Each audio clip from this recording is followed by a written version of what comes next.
Today on Hometown Grit Media, we're sitting down with the man behind the smoke, the fire, and the larger-than-life personality known as the Pork Commander, Steven Sands.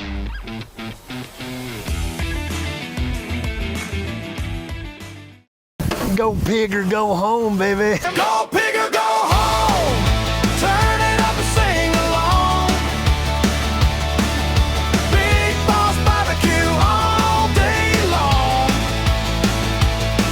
From 8 to 4, we're bringing the heat. Street corner pork that'll knock you off your feet. Go pig or go home. Pig or go home. Grab another plate before it's gone. Sauce on your finger, smile on your face. Big Boss BBQ is the place. Steve is the driving force behind Big Boss BBQ, a Warsaw, Indiana brand built on family, farming, hard work, tradition, and a serious love for doing barbecue the old-fashioned way. With roots stretching deep into an 8th-generation family farm, Steven has taken generations of experience, grit, and pride and turned it into something people can smell coming before they even see the grill. Every Saturday, Big Boss BBQ brings the heat, the smoke, and plenty of personality with one simple rule: go pig or go home.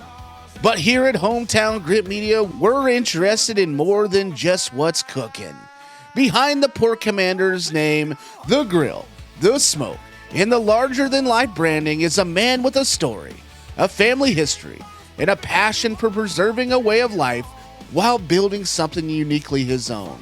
And today we're going beyond the ribs, the pulled pork, the smoke clouds, and Saturday crowds to find out where Big Boss BBQ came from, what shaped the man behind it, and what keeps Steve showing up week after week, ready to fire up the grills again. And this is what Hometown Grit Media is all about: real people, real stories, hard work, and the people building something worth talking about right in their own communities. So Steve, before we get into the barbecue business, Big Boss, the Pork Commander persona, or what it takes to keep this entire operation moving, we want to start with the man behind all of it. Who is Steven Sands when he's not behind the grill? Man, my mind goes 1,000 different places when that is. But, you know, when it comes to relaxing and downtime and quiet time, family is really important. Escape time, maybe to the golf course or to watch a son play basketball. Just the time to reflect a little bit. It seems like all we do is work, but the farm demands a lot. So there's a lot behind that name when it comes to say, hey, where's the Pork Commander at today? I thought it was kind of clever that we'd put something together like that just for my own psyche, that he's in a tractor today. Well, he's in a combine today. Well, they got pigs in today. Well, he might be in the feedlot. Well, he's babysitting his 2 brothers or his nephews. or we may be baling hay. You know, it just depends on what time of the year it is. So I guess that kind of question when I'm not behind the grill, very diversified. And that diversity brings me a lot of peace, because there's a lot of opportunity within that diversity to kind of keep us busy. Not kind of, but it does. And I think that's very rewarding for me at the end of the day, saying, man, you know what, I gave it my all. You're hearing about a few things behind the scene that sometimes you don't get to be a part of when you're seeing me behind the grill. So just that relaxing time, that downtime, and I like to read, play golf, and I think the compassionate capitalist behind that also, to see other people succeed and other people win and see other people have victories in their life. Who were the biggest influences in your life? Well, for the first, of course, I have to start with my parents. My dad was a disciplinarian and so was mother, But that faith, family, farm has really been a big influence on the core values that I have in my life.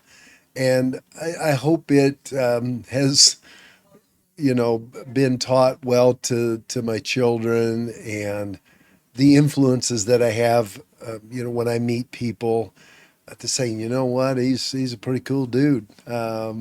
So that that biggest influence is, man, it goes a long place, but my faith pillar is probably the biggest influence. And as you get older, I think those influences change, and I think that flexibility, when you may have an influence of the week or the day or a month, but you've got your heroes, and I hope that you find yourself being one of the biggest influences, because there's nothing more powerful than the way you think in your mind. And hopefully your mind influences you in a positive way that really makes effect and makes an impact on other people when you come to meet and greet them.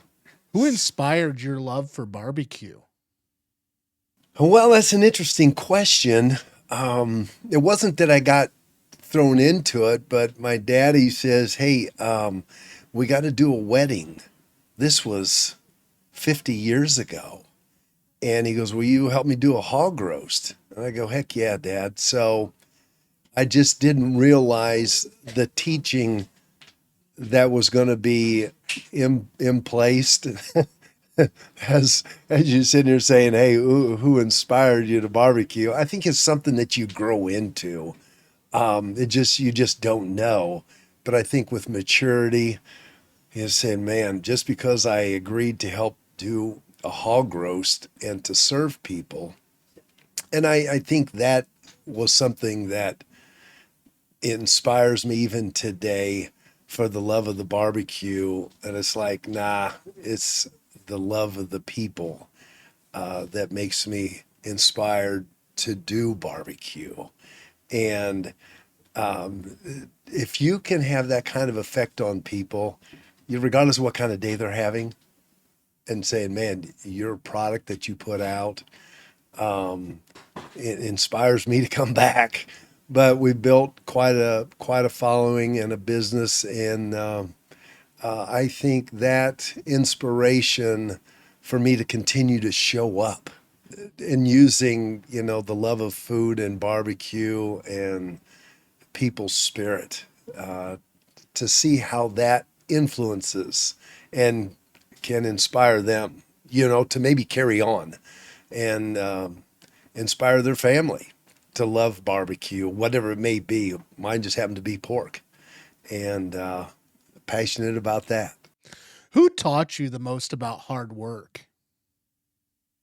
Well, there again, it comes down to my family pillar. There was 11 of us. I got 8 brothers and 2 sisters. And man, if you did not carry your weight, they were there to remind you, dude, chores are to be done.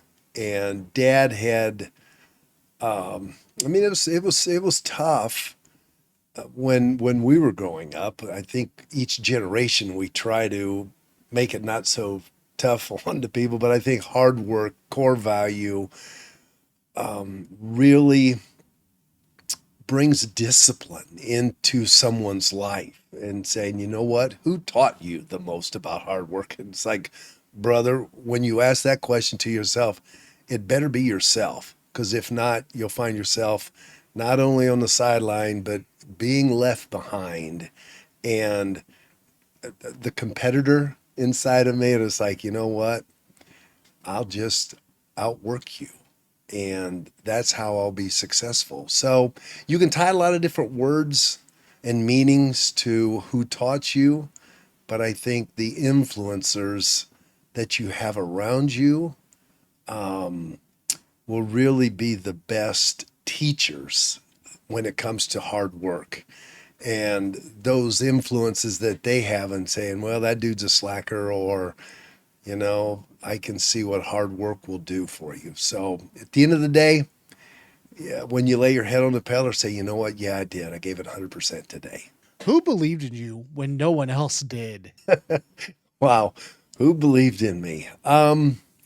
Well, it's kind of a cliche in saying, hey, man, I got faith in myself. I believe in myself. But I think it really comes down to the people that you're surrounded by. That circle of influence that you hang around, negative people, positive people, who's speaking life into your life. That was something that was really important to me.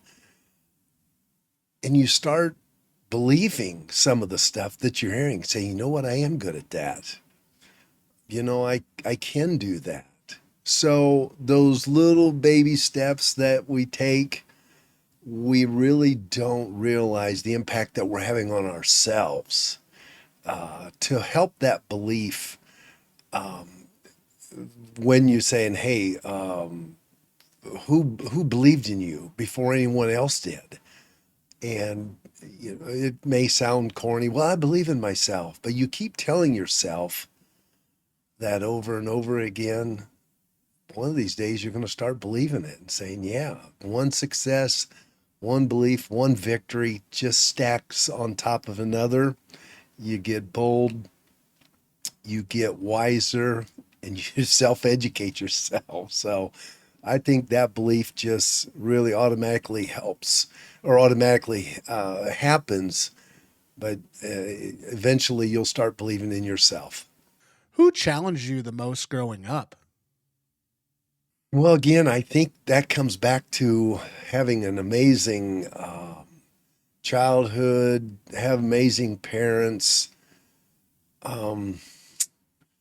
Why the When you have to go back and reflect on some of these questions, I keep telling myself, I'm not really grown up yet anyway. I want to stay a child at heart as much as I can just to have fun and live life because at times you can grow up pretty fast or you can grow up pretty slow. You can grow up happy, you can grow up sad. But there again, it comes down to a choice. So the influences that you have around you, the challenges, your growth, your personal growth every day, you just continue to mature, and you just got to stay positive, and you can evaluate who is challenging you, saying, you know what, I want a little bit more. I want challenged more.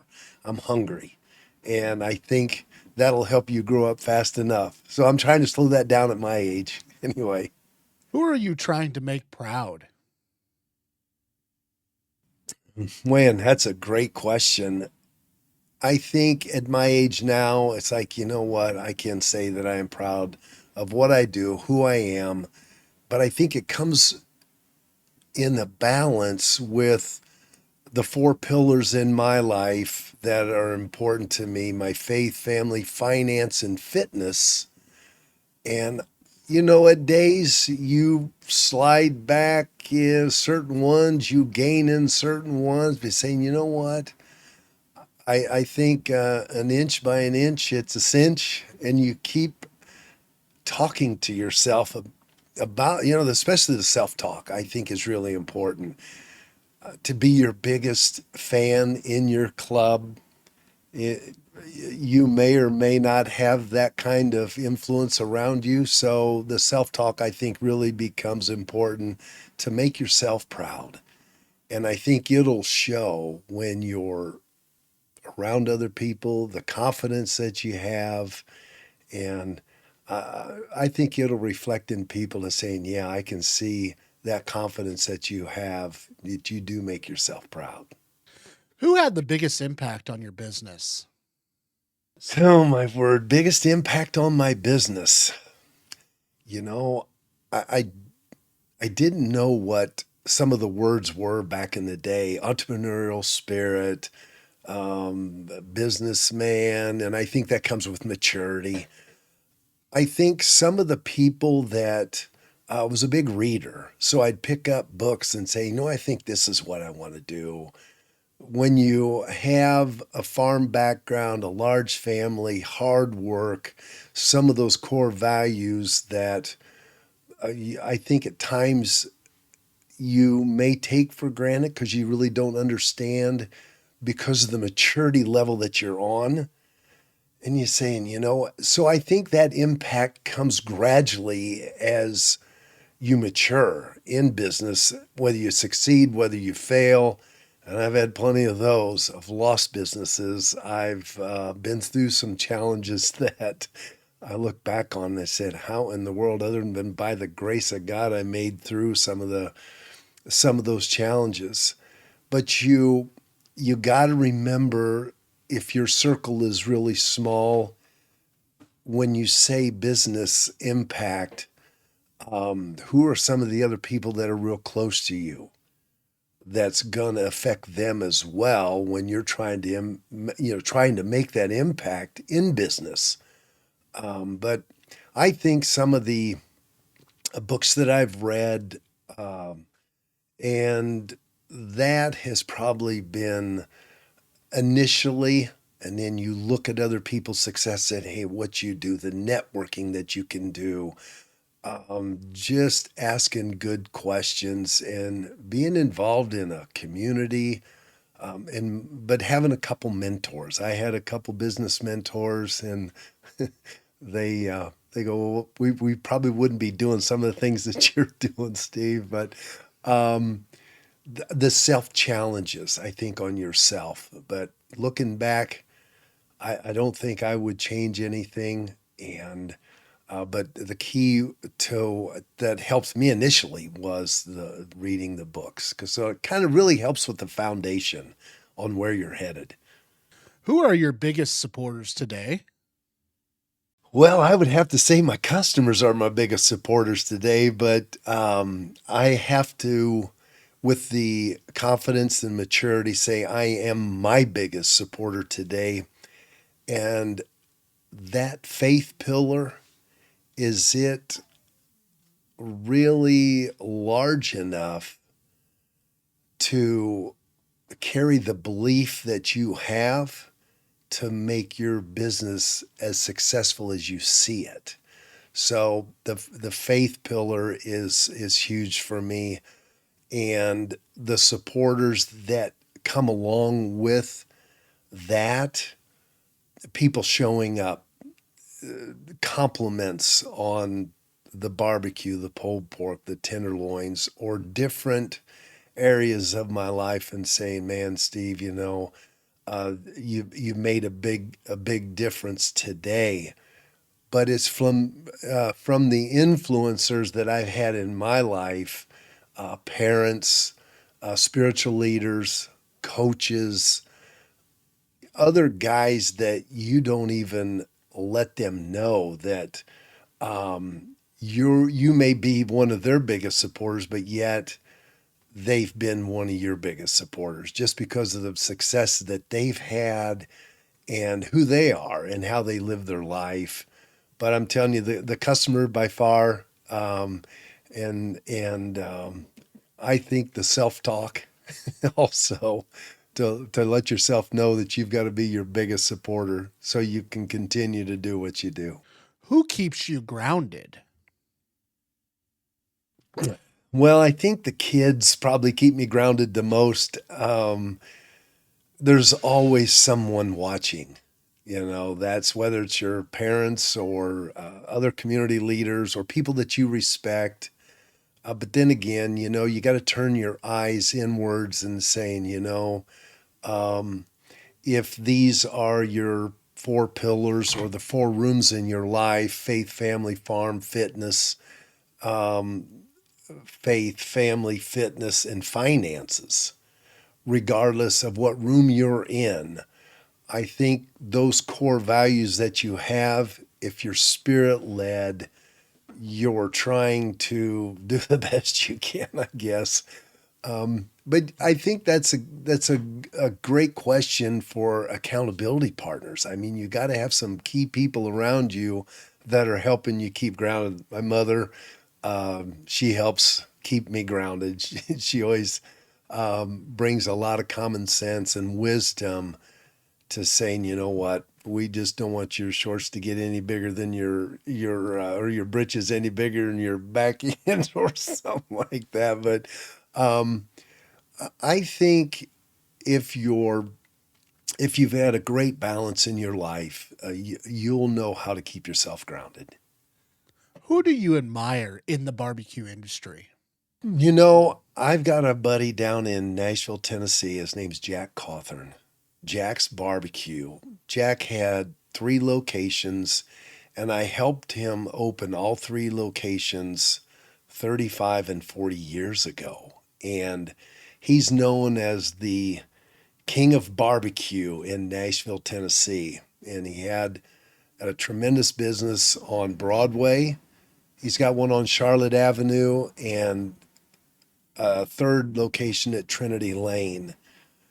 So I'd say Jack was probably the one who really inspired me in some ways because of the integrity and the business savvy that he had, that I really admired Jack and what he's accomplished through the whole industry. And as you go into different towns, things that I've done, I took a guy who loved what I was doing and we ate ourselves across the South. And we went down to Memphis and into the Carolinas. I mean, this has been 35 years ago. And you see what people are doing in the industry and say, you know what, I like that. So I want to incorporate that in with what I'm doing. So I think there's certain things and aspects in the business that you do and see that you just automatically admire, that in any business. But for me in the barbecue business, that farm to fork and squeal to meal, the totally vertically integration that we have, an 8th generation family farm. When we can go from the baby pig right to the processing plant and then bring it to you guys out on the street corner, it's like we've got a story that I want to tell, how you guys are going to admire the barbecue industry by what we do just right here in the county, in Kosciuszko County, in the beautiful state of north central Indiana. So I think as you listen to the story and hear more of our accomplishments and things that we do for the consumer, I think you're going to start admiring the barbecue industry a lot more. Who are your customers? Anybody that has an appetite for barbecue or who just loves to eat good food. I think everybody can potentially be your customer. But I think it's all about education and that it's not so much that's a tricky question, but I guess it's not to getting greedy, but it's like, dude, let's get them all. I was like, why not? If you're not doing business with Big Boss BBQ, why not? When's the last time you stopped and or have seen us? We're in the Old Marsh parking lot here in Warsaw, Indiana. We're there about every Saturday from 8 to 4. But I think everybody that drives by is your potential customer. So we just want to reflect that as the product comes off the grill. Who has helped Big Boss BBQ become successful? Well, it's not going to happen on its own. Faith without works is dead. So if there's any time that I can apply scripture and my faith pillar to everything and anything that I do is so important to me. And I want to make sure that reflects in my work, in my passion, what I do, the people I help, the people that I have around me. Loyalty is a beautiful word to me, a sacred word to me. And I've got a gentleman that has helped me for a long time and has showed up. The guy's name is Steve Barnhart. We call him Barney.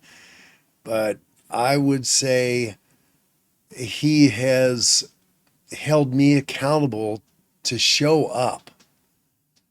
So Big Boss not only becomes successful, because if we don't show up, nothing's going to happen, because it does not give the opportunity for you guys to show up. But I would say Barney um, is next to me, and of course, family and friends. But loyalty, and I asked him, I said, why do you keep showing up? And I think it's pretty powerful that he says, it's not for you, Sansi. It's for the customers, and the heart that this guy has.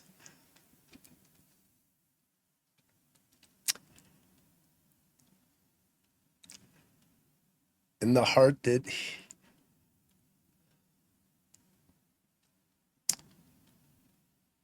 he has shown me through his loyalty, that helps us bring the passion and the fun and the stress relief to you guys, our customers. And there's been a lot of people, a lot of customers that help the success, but encouragement from family and friends. But Barney by far is closest to my heart.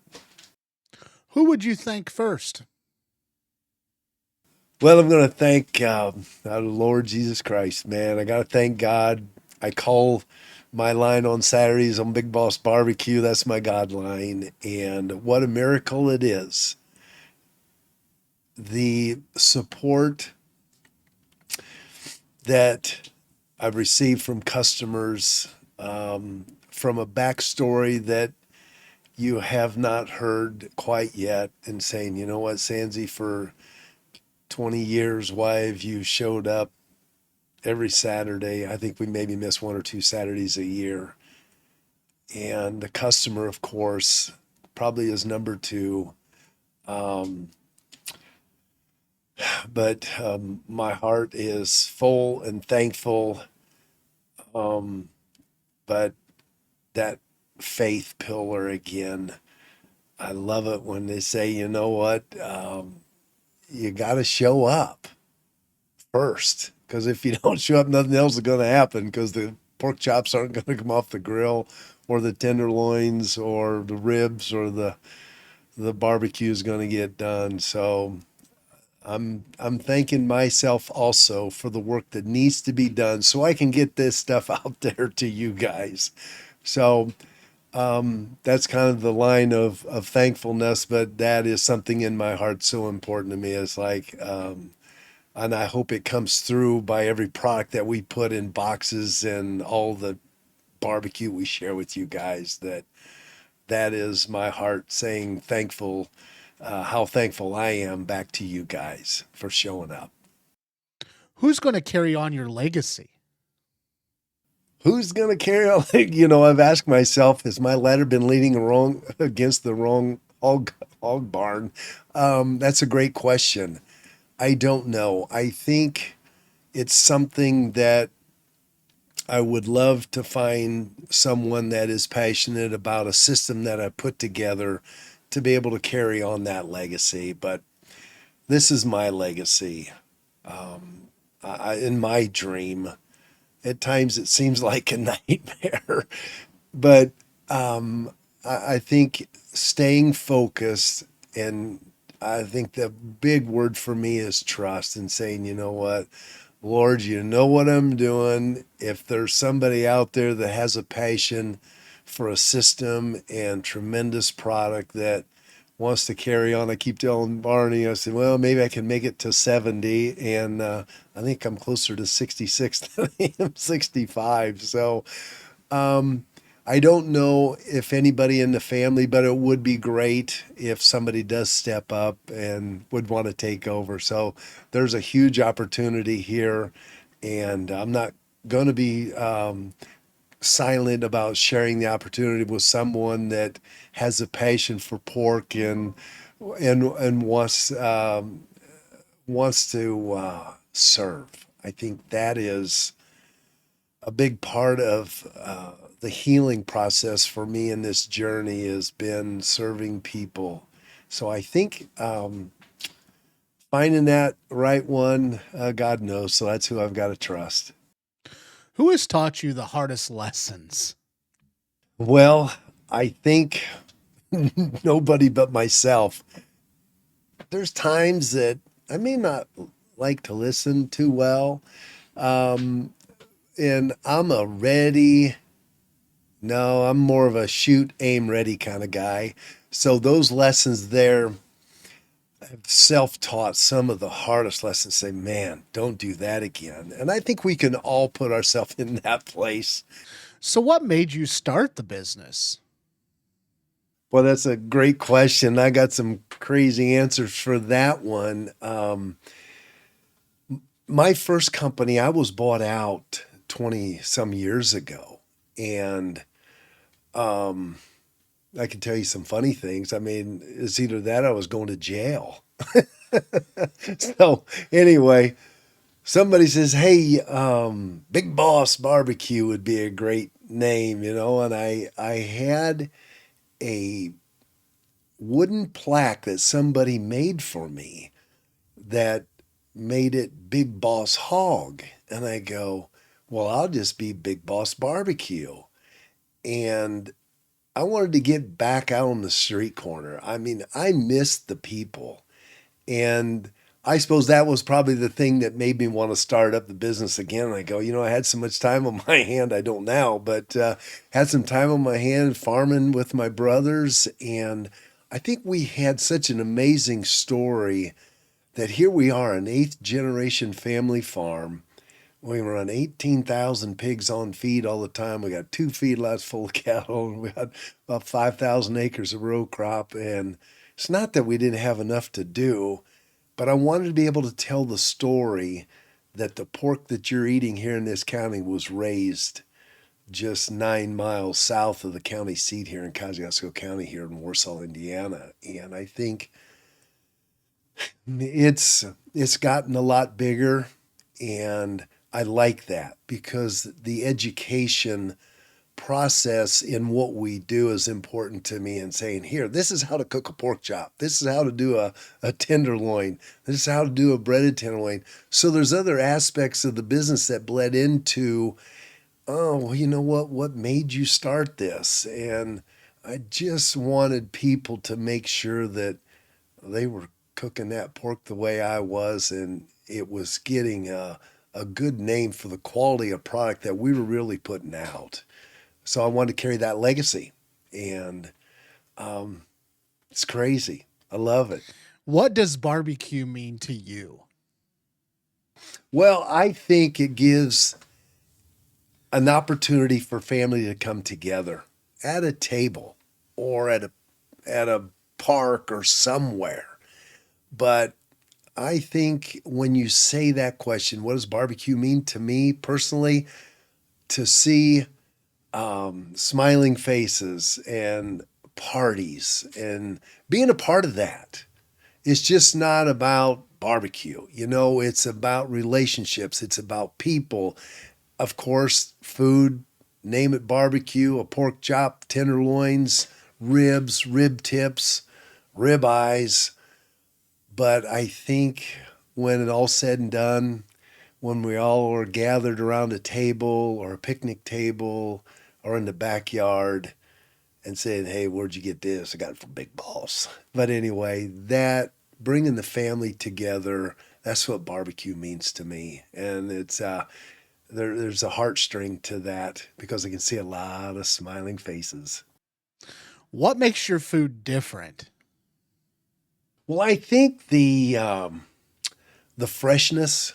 We cut everything fresh every week, and I think that's going to make a difference in anything that we do. But there again, know your farmer, know your food, and that comes back to part of the educational process.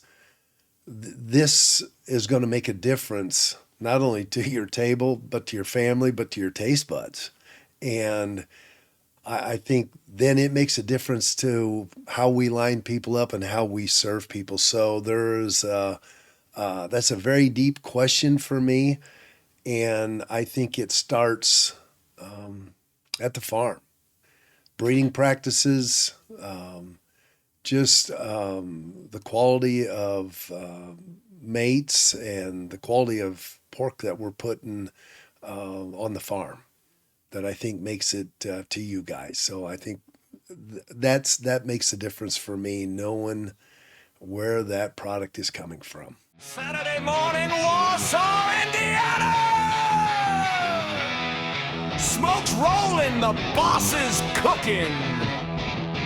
And if you came here looking for a salad, brother, you have made a terrible mistake!